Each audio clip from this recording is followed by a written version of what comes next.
Je vois Titian Tian a un bâton de commander et puis de diriger la Côte d'Ivoire. Mais il y a quelque chose qui va l'empêcher pour qu'il ne dirige pas la Côte d'Ivoire.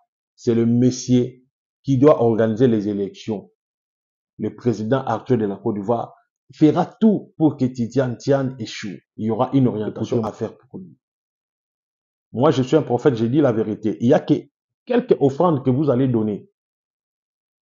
Et vous allez acheter les noms secrets avec une offrande. Je vais faire un service pour Titian Tian. Il va gagner les élections. Aujourd'hui, j'ai reçu un message très important. J'ai ma Bible pour Titian Tian. Écoutez-moi, j'ai reçu un message très important. J'ai dit ceci. Les proches de Titian Tian, appelez le prophète, s'il vous plaît. Je parle pour ses proches, ses communicateurs, les gens qui sont chargés, les conseillers. Vous devez m'appeler. Je vois Titian Tian a un bâton de commander et puis de diriger la Côte d'Ivoire. Mais il y a quelque chose qui va l'empêcher pour qu'il ne dirige pas la Côte d'Ivoire. C'est le messier qui doit organiser les élections. Le président actuel de la Côte d'Ivoire fera tout pour que Titian Tian échoue. Écoutez-moi très bien. Mais je vois une lumière sur cette personne. Mais je demande à son cellule de base, à ses secrétariats, vous devez me contacter pour que je fasse une prière spéciale pour lui, afin qu'il gagne les élections. Si vous ne me contactez pas, c'est votre problème. Au moment où je vous parle, je vois Titian Tian, il y a quelque chose que l'ennemi a lancé dans ses pieds, ses jambes. S'il y a des gens qui sont tout près de lui, qui lui partagent tout ce qu'il est comme son secret, il va lui parler, il va leur dire ce qui se passe dans ses pieds. Parce que je vis ses pieds. Il n'arrive pas à trop bien marcher. Il a des douleurs. Je parle, je prophétise et je dis. Titian Tian a des douleurs dans ses pieds. Et il n'arrive pas à trop marcher. Mais je vois d'où proviennent ces douleurs-là. Voilà pourquoi je demande à sa base, à sa cellule, à ses proches, à ses conseillers, à ses électeurs. Vous comprenez? Appelez le prophète. Il y aura une orientation à faire pour lui. Moi, je suis un prophète, j'ai dit la vérité. Il y a quelques offrandes que vous allez donner. Et vous allez acheter les noms secrets avec une offrande. Je vais faire un service pour Titian Tian. Il va gagner les élections. C'est ainsi dit le Seigneur. Shalom, bien-aimés dans les Seigneurs. À travers les réseaux sociaux, je vous salue dans le nom de notre Seigneur Jésus-Christ. Aujourd'hui, j'apporte un message très capital. C'est un message très important pour la Côte d'Ivoire, le Togo, le Mali, le Cameroun, le Burkina Faso, le Nigeria, la RDC, la France, les États-Unis, le Gabon, l'Angola, le Congo-Brazza, la Tunisie, l'Égypte, la Belgique, l'Italie, le Canada, le Maroc. C'est un message qui concerne vous tous. Que Dieu vous bénisse. Avant toutefois de libérer d'abord ces messages, nous voulons prier. Seigneur Jésus, ces moments, nous les remettons entre tes mains. Sois avec nous, que la colonne des fées nous appuie au nom de Jésus. Amen. Voilà. Bien-aimés dans les Seigneurs, donne-moi la Bible. Aujourd'hui, je voudrais expliquer sur la mort précoce ou bien l'esprit de la mort. Parce que il y a beaucoup de personnes qui ne savent pas que la mort a deux temps. Et, hein? La mort a deux temps. Premièrement, il y a la mort précoce et la mort au temps réel.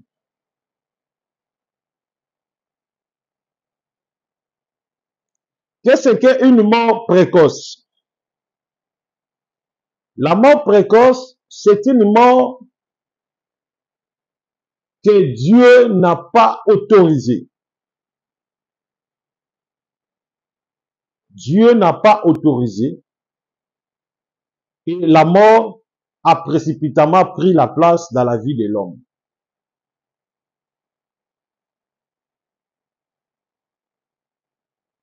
Vous devez faire très attention.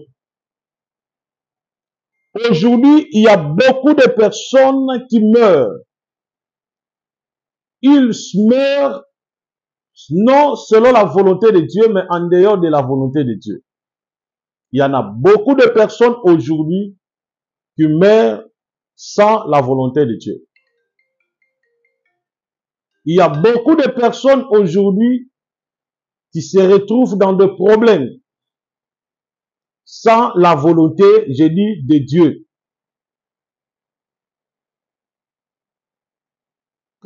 Il y a eu un homme, je vais vous relater une histoire, vous allez comprendre.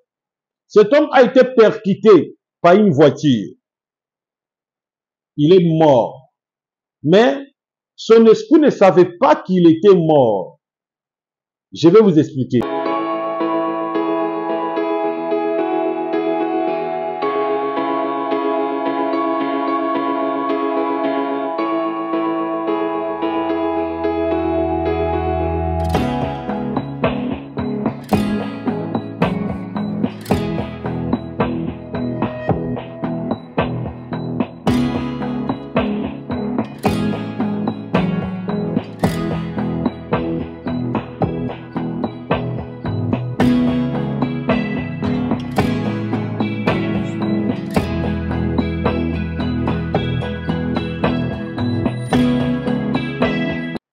Là, vous venez de suivre l'image réelle de l'orphelinat.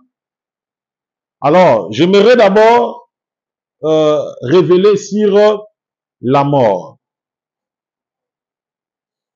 Cet homme, il a été percuté.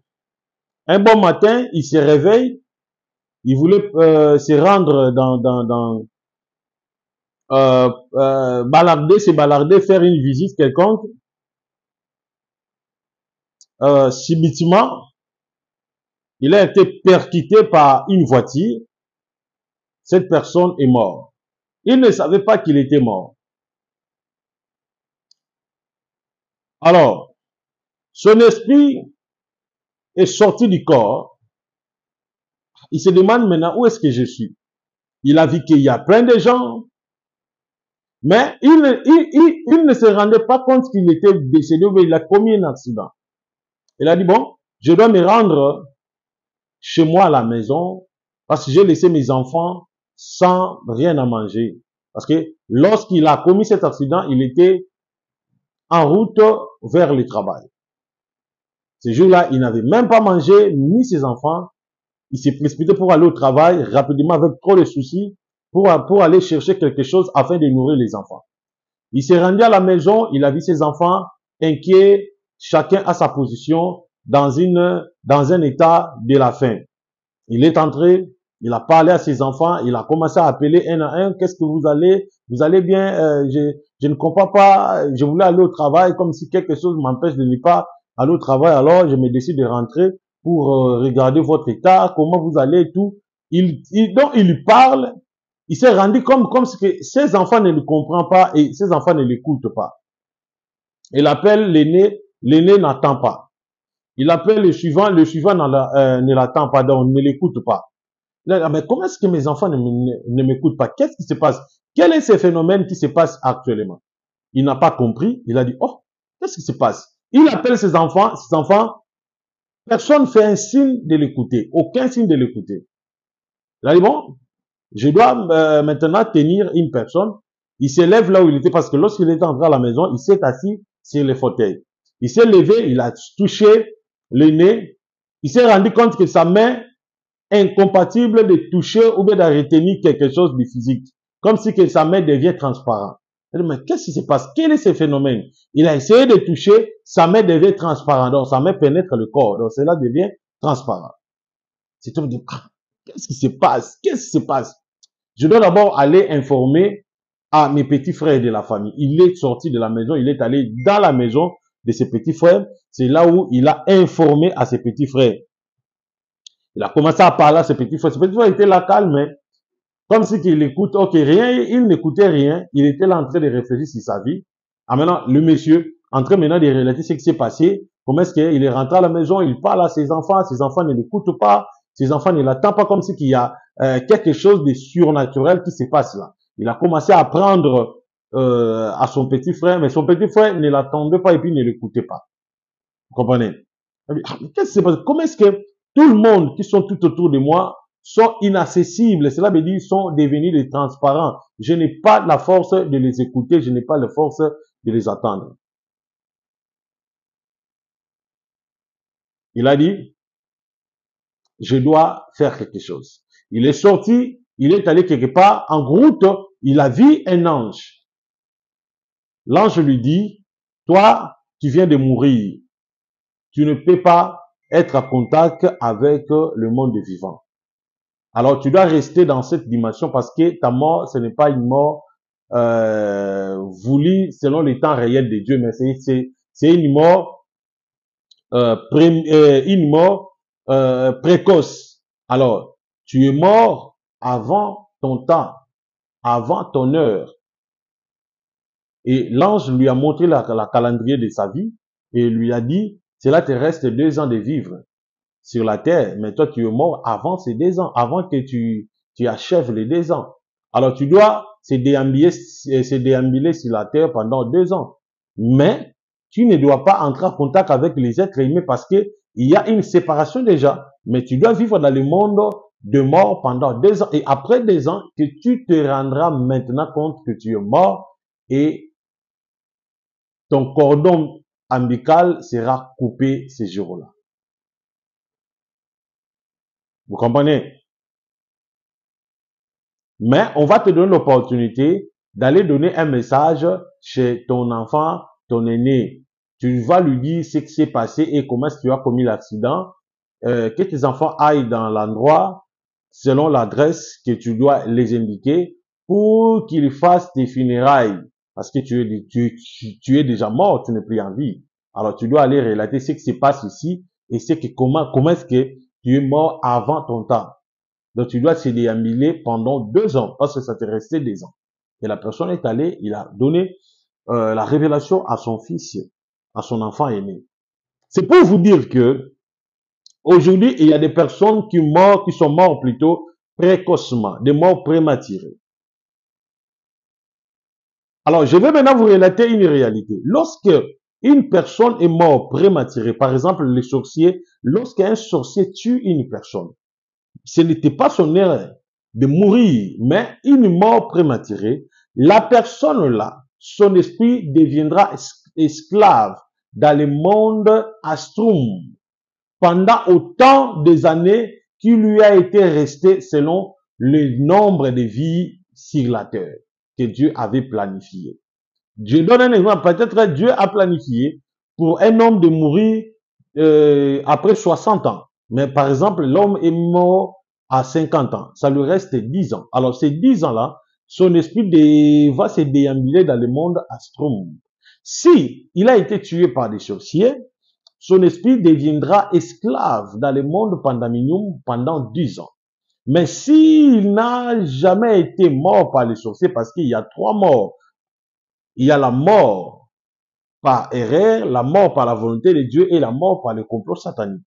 Il y a des gens, d'autres personnes qui sont mortes par erreur. Vous comprenez? Tu as bu l'alcool, tu as pris l'alcool, tu es devenu enivrant.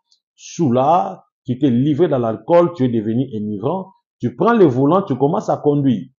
Automatiquement, tu dois faire l'accident. Et dès que tu fais l'accident, c'est la mort qui intervient s'il y a un fort choc. S'il y a un fort choc, automatiquement, tu dois mourir. Vous comprenez? Dès que tu meurs, mon frère, cette mort-là, on appelle ça la mort par erreur. C'est ton erreur qui a conduit cette mort. Alors, ce genre de personnes, leurs esprits doivent se déambuler parce que sa mort n'a été jamais complotée par des esprits sataniques ou bien par un sacrifice des diables, des, de, par un sacrifice des occultistes, non. Sa mort a été une mort commise par lui-même la personne, par une erreur quelconque. Donc cette personne, lorsque son esprit sort, l'ange de la mort va compter le jour qui lui a été resté de vivre sur la terre. Alors, le jour-là, cette personne deviendra un esprit errant. Cela veut dire, il doit se déambuler par-ci, par-là. Vous comprenez? Voilà pourquoi vous allez voir le système de vampires, le système, euh, je peux dire de vampires, le système de, les esprits plutôt, le système de l'ombre des morts. Beaucoup de gens se posent des questions, d'où vient les vampires, d'où vient l'ombre de la mort. En réalité, les vampires, ou bien l'ombre de la mort, ce sont des personnes qui sont mortes avant leur temps de mourir. Ça veut dire leur temps de mourir n'était pas sonné, mais la mort intervient dans leur vie. Ces gens-là vivront, ils vont achever les restes de leurs jours maintenant dans le monde des morts. Alors, cet esprit de la personne deviendra un esprit errant. Alors, si ça arrive que la personne qui est décédée là, prématurément, alors son esprit, si cela arrive que son esprit rencontre un homme de pouvoir négatif, par exemple des occultistes, un occultiste peuvent utiliser ou bien bloquer l'esprit du défunt et cet esprit devient un esprit vampire. Vous comprenez?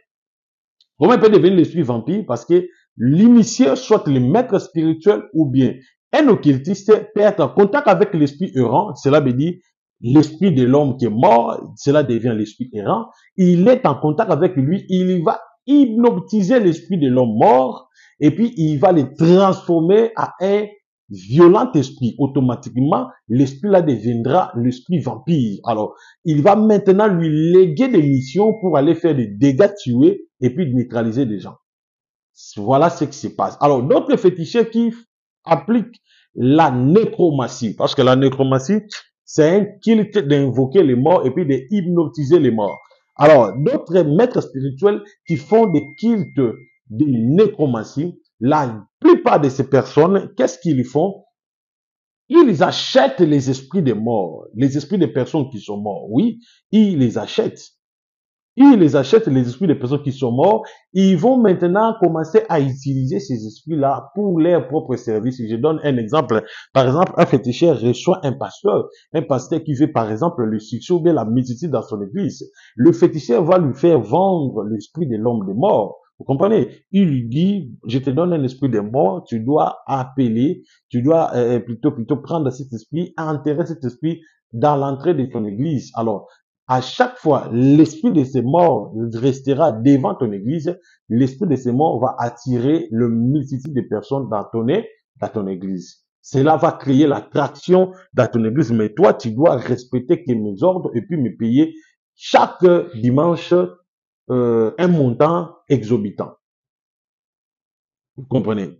Et c'est la manière où la majorité des féticheurs font leurs pratiques d'attraction ou bien leurs pratiques d'attirance auprès de pasteurs ou bien de célèbres musiciens, soit des personnes qui ont des grandes maisons cosmétiques ou bien des grands magasins ou bien des boutiques.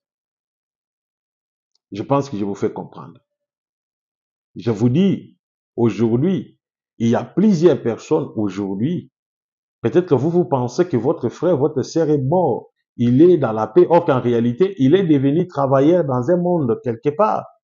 Vous comprenez? Même les sacrifices que les occultistes font, la majorité des sacrifices que les occultistes font, ils font les sacrifices pourquoi? C'est pour utiliser ces esprits-là en échange de leur gloire, en échange de leurs intérêts.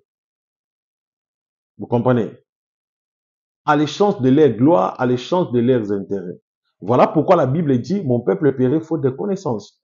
Vous devez faire l'effort et puis avoir la compréhension et puis la maîtrise de comprendre que dans ce monde, vous devez faire très, très, très attention. Peut-être que tu peux mourir.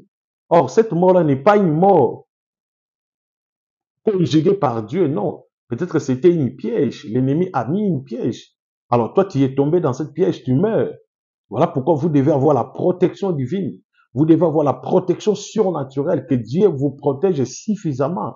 Parce que le monde est très compliqué, le monde est très mystérieux. Aujourd'hui, la majorité des plusieurs morts que nous rencontrons aujourd'hui, ce ne sont pas des morts naturelles, ce sont des morts spirituelles. Beaucoup de gens sont morts précocement. Je vous dis, les succès que les musiciens, plutôt les joueurs cherchent. Un joueur, moi, je sais une histoire. Il y a un joueur, il a été arrêté dans les cimetières. Il était allé prendre les os d'un cadavre. C'est par là le monsieur a été arrêté. Et la police lui pose la question, mais comment est-ce que toi, tu es un célèbre joueur, on te connaît, on te voit. Tu te retrouves dans les cimetières, tu es venu faire quoi? Et les joueurs répondent, non, j'ai été envoyé par mon maître spirituel. Il m'a envoyé pour retirer les os des cadavres. On lui pose la question, tu le prends pour faire quoi avec?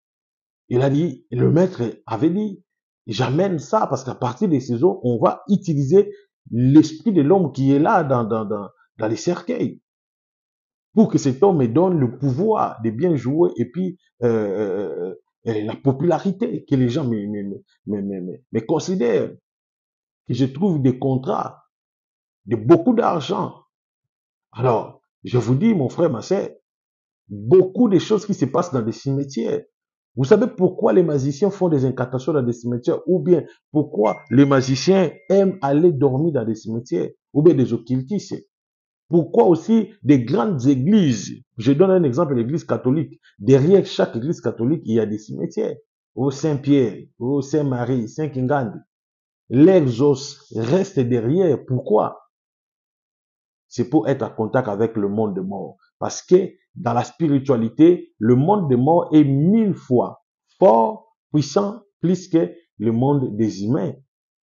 Un mort est plus fort et 1000 fois, 1000 fois en force, plus qu'un être humain. Et voilà pourquoi beaucoup des initiés, beaucoup des occultistes, beaucoup des marabouts, beaucoup des féticheurs utilisent la puissance des tombeaux ouverts, la puissance des morts. Voilà pourquoi vous allez voir la majorité des personnes utilisent ces pouvoirs. Et je vais vous dire une chose, même les cimetières que vous voyez, vous devez faire très attention. Il y a beaucoup de mystères qui se cachent dans des cimetières, beaucoup de choses mystérieuses qui se cachent dans des cimetières. Toi, tu ne le sais pas. Si peut-être vous avez perdu quelqu'un dans la famille, aimeriez-vous enterrer cette personne dans des cimetières sécurisés? Si la personne est enterrée dans des cimetières qui n'ont pas la sécurité, je vous dis, ça risque que les occultistes viennent voler vos os, viennent voler vos crânes, viennent voler vos côtes. Beaucoup de personnes utilisent ça. Parce que lorsqu'une personne prend seulement l'os d'un homme, automatiquement, il a capturé l'esprit de la personne. Vous savez, dans la Bible, Joseph avait dit, il était à l'étranger en Égypte, il a dit, aujourd'hui, si je meurs, ne laissez pas mes os rester, ne laissez pas mes os rester dans ces cimetières. Il a dit, ne laissez pas mes os rester dans ce cimetière. Ne laissez pas mes os rester dans ce cimetière. Apportez mes os hors de l'Égypte. Vous savez pourquoi? Alors, l'esprit de la mort. Quand on parle de l'esprit de la mort, on voit directement la fin de ton temps. Mais moi, je te parle, toi qui me suis. La fin de ton temps n'a pas encore sonné. Dieu ne te laissera pas. Dieu ne t'abandonnera pas. Même si tu as une maladie mystérieuse, tu ne mourras pas. Au nom du Seigneur Jésus-Christ, je parle en tant que prophète de Dieu. Tu ne mourras pas. Cette maladie ne te fera rien. Je parle en tant qu'un envoyé du Seigneur. L'esprit de la mort cherche comment est-ce qu'il peut frapper. L'esprit de la mort cherche les pays qu'il peut tuer. Mais toi, tu ne seras pas parmi les personnes qui mourront. Je parle en tant qu'un voyant. Je parle en tant qu'un prophète. Au nom du Seigneur Jésus-Christ. Si tu as une maladie, cette maladie sera guérie. Il suffit de contacter le prophète. Contactez-moi. Tu prends les médicaments, tu n'es pas guéri. Tu prends les médicaments, tu n'es pas guéri. Appelez le prophète, on va te dire d'où vient ta maladie, qu'est-ce qui se passe, pourquoi tu es malade, pourquoi il y a ça. On va tout te relater. Peut-être que c'est une maladie qui t'a tué dans une mort précoce, peut-être pour que tu meurs. Voilà ce que nous voulons. Nous voulons que tu sois libéré. Nous voulons que tu sois relâché. Nous voulons que tu vives longtemps. À ton âge, tu veux mourir. Pourquoi? Et pour quelle raison? Dieu ne te laissera pas au nom de Jésus. Dieu ne te laissera pas au nom de Jésus. Dieu ne te laissera pas au nom de Jésus. Dieu ne te laissera pas au nom de Jésus. Dieu ne te laissera pas au nom de Jésus. Dieu ne te laissera pas au nom de Jésus. Contacte le prophète, on va prier pour toi. L'accident, papa, l'accident mortel, toi tu ne mourras pas parce que ton temps n'a pas encore sonné. Je ne veux pas que tu ailles devenir esclave dans le monde des morts. Beaucoup qui sont morts, non selon le temps de Dieu, aujourd'hui ils sont dans des prisons. Ils sont des travailleurs, des hommes initiés. Tu peux mourir par la mort de l'erreur. Mais un occultiste, dès qu'il te rencontre dans le monde-là, il peut te capturer. Beaucoup des esprits sont plutôt capturés. Les gens pensent que ici, nous, les humains, nous marchons seuls. La majorité des humains, nous, dans ce monde terrestre, nous marchons avec des morts. Il y a des morts partout, partout. Même pendant que le fête, les jours de la festivité, il y a des morts qui se déambulent. Même dans les boîtes de nuit, il y a des morts. Il y a des gens qui sont morts, je vous dis, précocement, immaturement.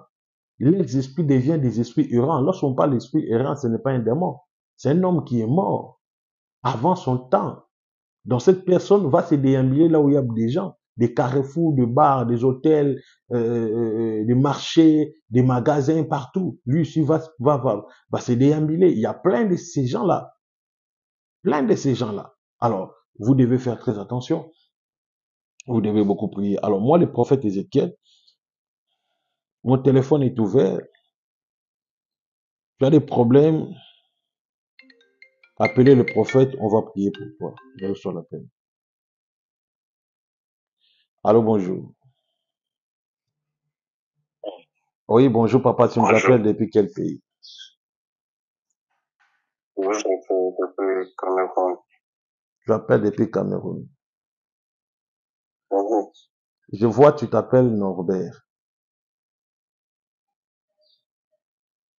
Oui, oui, Tu t'appelles Norbert. oui, oui. Je vois, tu es diabétique.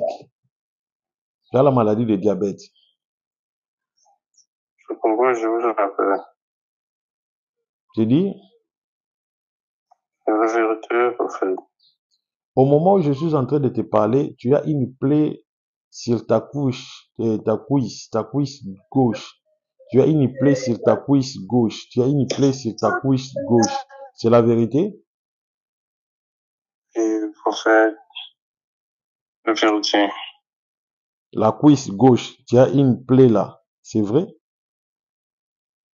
Dites la vérité, prophète. Ok. Alors, Ça fait mal. je vais prier, puis la plaie va disparaître. Tu crois? Tu as la foi, tu crois? Oui, je crois, prophète. Je prie. In the name of Jesus, je prie maintenant que cette plaie disparaisse au nom de Jésus. Je prie que cette plaie disparaisse au nom de Jésus. In the name of Jesus. Que cela disparaisse, que la personne soit guérie et rétablie complètement in the name of Jesus. Que la plaie disparaisse au nom de Jésus-Christ. Amen. Regardez la plaie. Enlevez, fais monter les culottes. Regardez la plaie.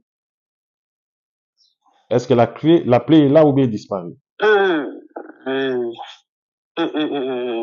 La plaie disparaît?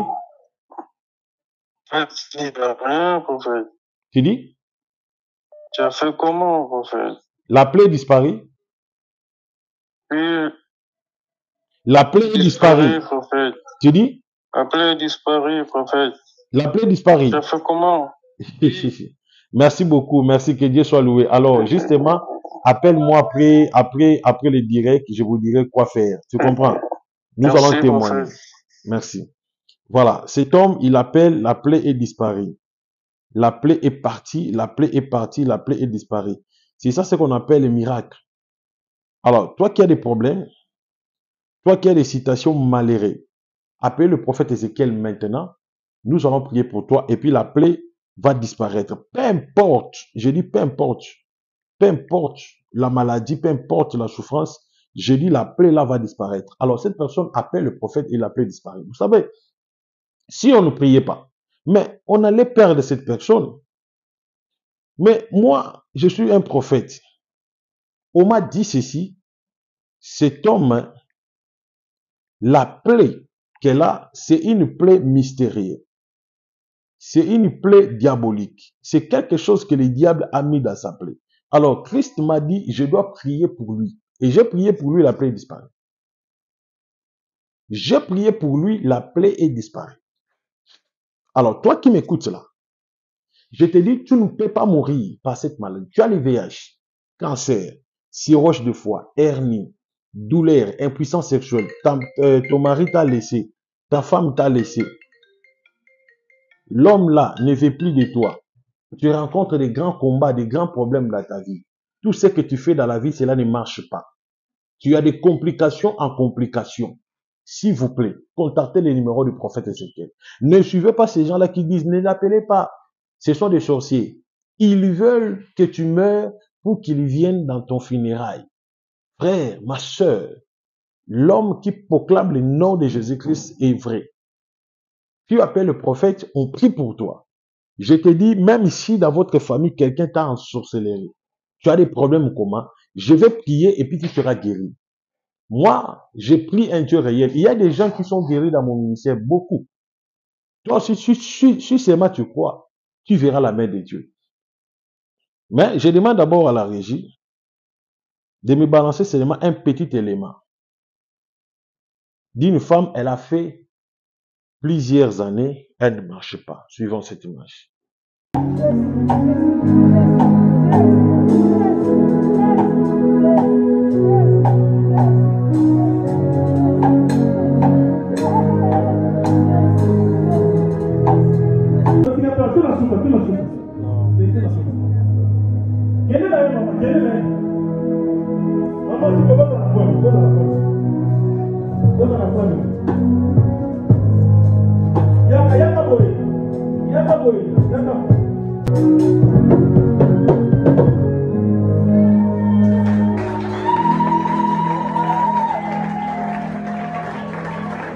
Pas encore.